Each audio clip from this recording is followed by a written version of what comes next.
you are watching this, you probably already know my name's Adam Morgan Prince, currently sole member of Hectic Zeniths, and this is the making of Type 1 Era. Type 1 Era is my new EP following the album from last year. I used a bunch of new techniques that weren't on the album that I felt it would do better justice to maybe solo some of the tracks and talk about what's going on in them, play out extended versions of where certain samples or live instrumentation, field recordings came from. The biggest difference in kind of where I'm taking the sound of Hectic Zeniths right now as opposed to the first album is in this device right here, a Zoom H4n field recorder. The instruments, other than the live bass, which I plugged straight into a USB preamp, the piano, the guitar, glockenspiel were all recorded with this, as well as a bunch of outdoor stuff. Okay, so let's get right into it. The first sound that you hear on the title track is that sound right there, which is actually from probably one of the very first field recordings that I made after buying the Zoom, which was just an outdoor recording of July 4th fireworks. The fireworks over the Delaware River, if you're from the Philadelphia area. Just sitting out on the pier and chopped one of those loud firework sounds into a shorter sound. EQ'd it a little bit, pitched it down, and that's the kick that you hear throughout most of the song. I also layered a 808 kind of sounding kick down here that has a hat too with it. This kick down here. When you play them together, sounds like this.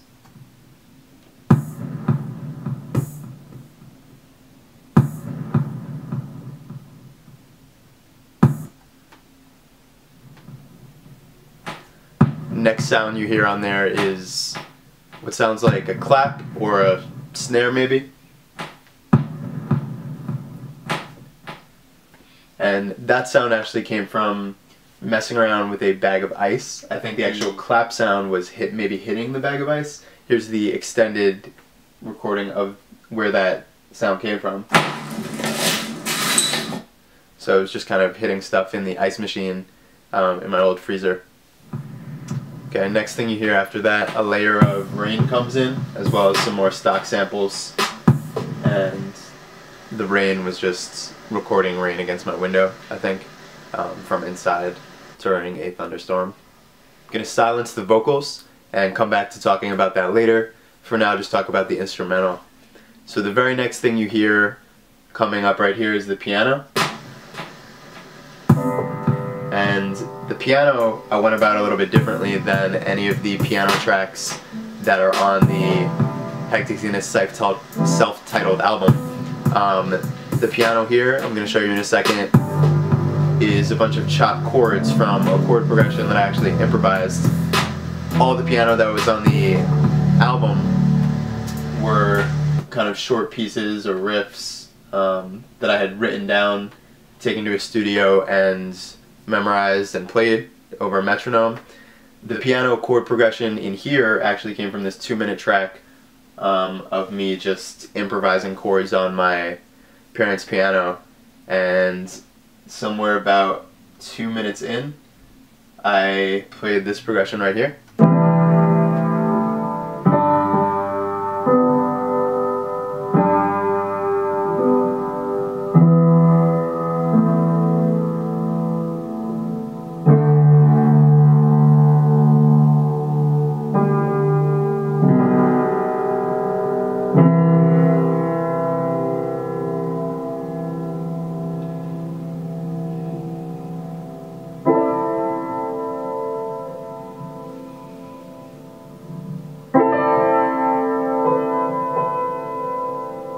And I think pretty much after I played it, I knew I wanted to load it up in Adobe Audition and start chopping it up. And chopped up, it ended up sounding the same way that you hear in the track on the EP.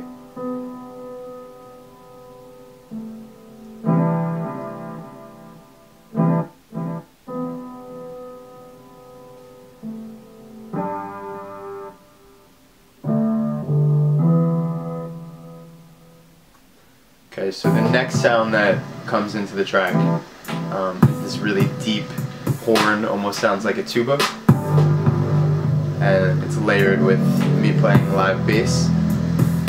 And I'm going to go into Reason and show you where that sound came from. So that sound played as is.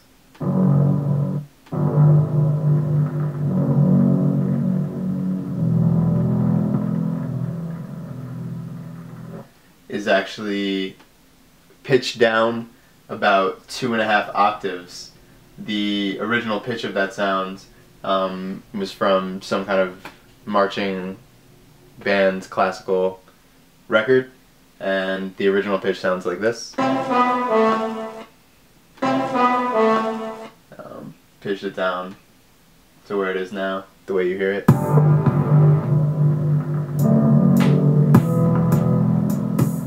I then went and played some live bass notes over it just to thicken it up a little bit in Audition.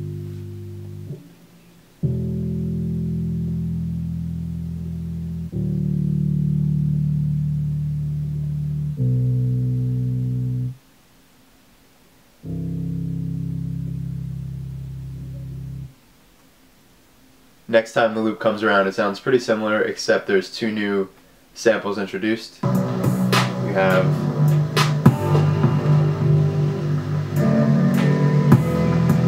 that kind of low flute sound,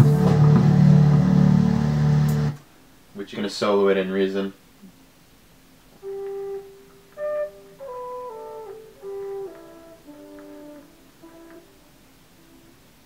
Which again was a sample from a classical record pitched about 2 octaves down. Originally sounds like this.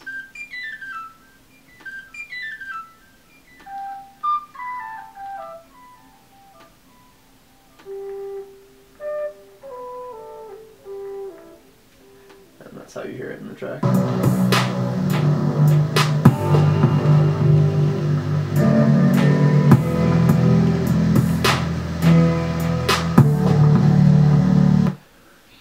Other new thing that gets introduced that time around is this distorted tone right here.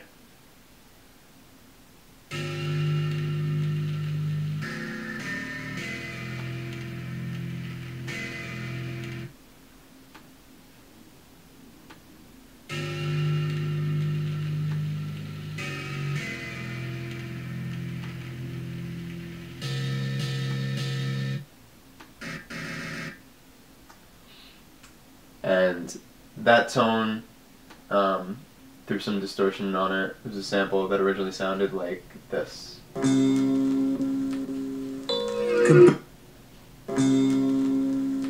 I just played with the pitch of it to get it to sound the way it does in the track.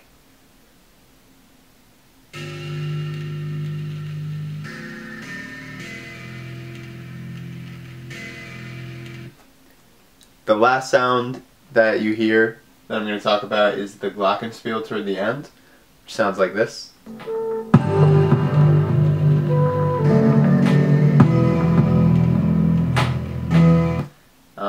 And I'm going to play it, I'm going to solo it without the reverb effect. It sounds similar to how it sounded on the Hectic Zeniths album. And I have the glockenspiel right here. It's about $39 on eBay. Excellent purchase. So here's how it sounds without the reverb effect, and then found this really great reverb preset, which made it sound like this.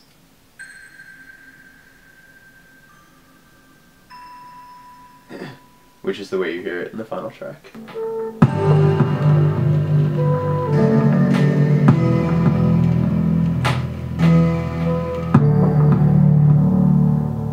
Finally, that brings us to the vocals. The lyrics I wrote were inspired a little bit by a book my girlfriend lent me, J.D. Salinger's Raise High the Roof Beam Carpenters. I didn't actually end up reading it. I probably should, since I'm releasing the song now. But the basic idea of the book is a wedding that doesn't happen, which also partly inspired the artwork. So the basic idea of how that connects to Type 1 Era and the lyrics you hear in the song, a Type 1 error leads one to conclude a thing or relationship exists when it really doesn't. That's used in the context of science or disease, and I was kind of expanding, changing the spelling, which I'm sure has been done before, of error to era, as in a period of your life, a period of time that has the analogy of a false positive, something that you think is going to come to fruition or be a certain way and doesn't, is the basic idea of the lyrics. Started out recording a version with my own vocals to get down the melody, get down the lyrics, so I'm going to play that for you for a minute.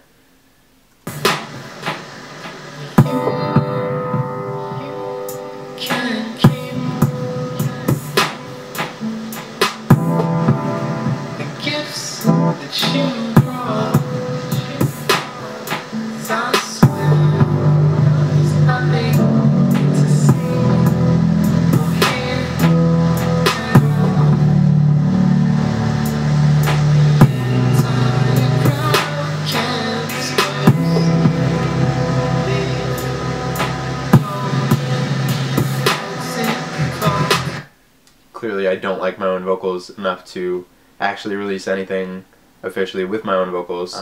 So how I ended up getting Eric Lindley, Careful, on the vocals, I'd been sending emails to local shoegaze bands for a couple months. Shoegaze bands just because I figured they'd be used to singing kind of wide open reverby vocals, which was, I guess, the style of vocals that I wanted.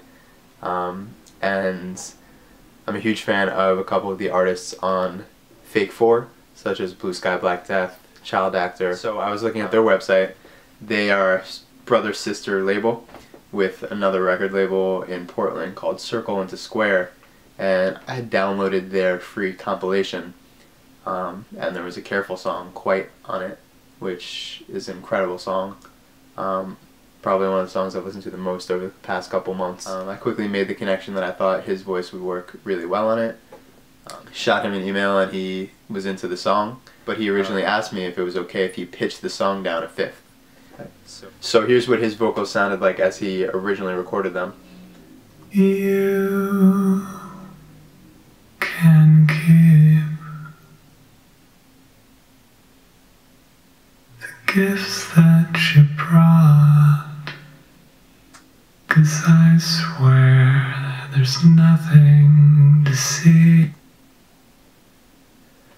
And so on.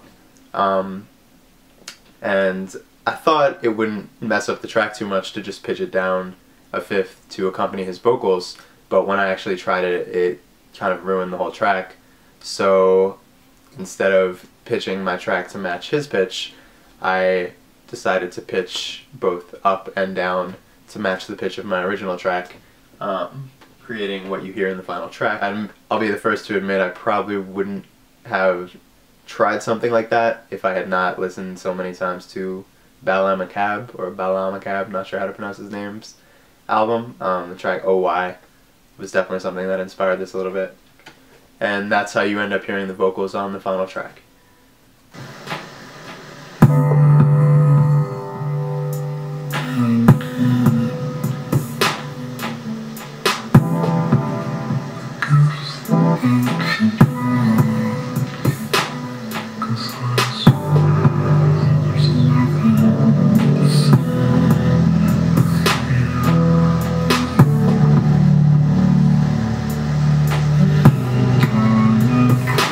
Hey, that's the making of my track, Hectic Zeniths Type 1 Error. Hope you liked it. Definitely more music, more videos to come. Stay tuned.